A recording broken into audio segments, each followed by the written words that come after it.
Okay, Pedro, I've got your work up right here.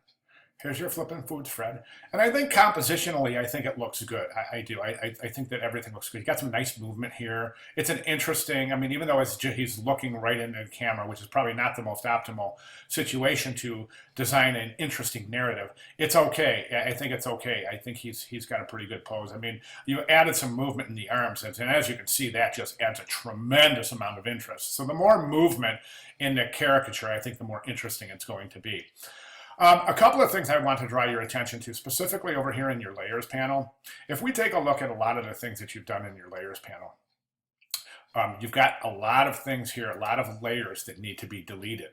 Okay, save your original so you have everything intact, but you can't submit this stuff because all it does is it just bloats your file size. Even though these layers are turned off, they're still part of the file and they're still increasing the file size exponentially, I might add. So you definitely want to get rid of those unused layers. Some of your stuff isn't showing up on your masks. For example, take a look at the eyes. Okay, so left eye right here.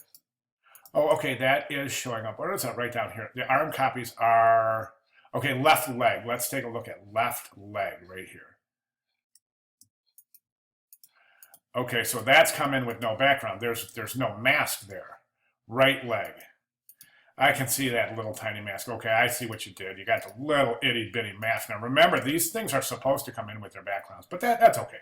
Right here, that mask right there should cut the white out of that spatula and that spatula. So you should be able to see right through that. If you add that to your mask, you'll be able to see right through to the background. A really, really cool technique. Eyes look great. Face looks great. Cool hair. I love the hair.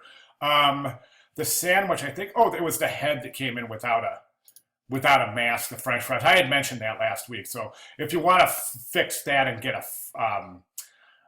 mask in there, something with a background, it would be great. And then we've got the guy, the feet. The feet are pointing the wrong way. Let me Command 0 and see if we get back to where we were. But as you can see, let me just zoom in a little bit.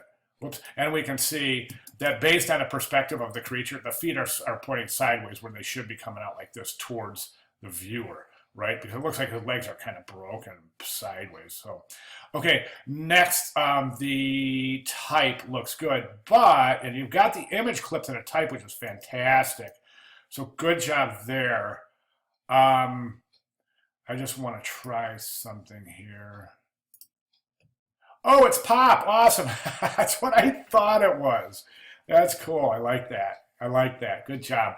I think that compositionally, if we were to take that Flippin' Foods Fred layer, and if we were just to move it up a little bit, and then I'm just going to go to edit,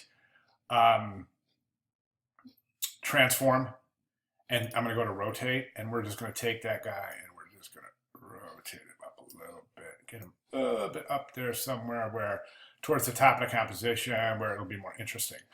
Okay, the last and the final thing I have to mention is the background. I think this background is a low resolution image, and let me show you what I mean. I'm going to zoom in here, and we can clearly see, and the best place to go is up here by the signboard. See how bad that is, how pixelated, you can't even read the words.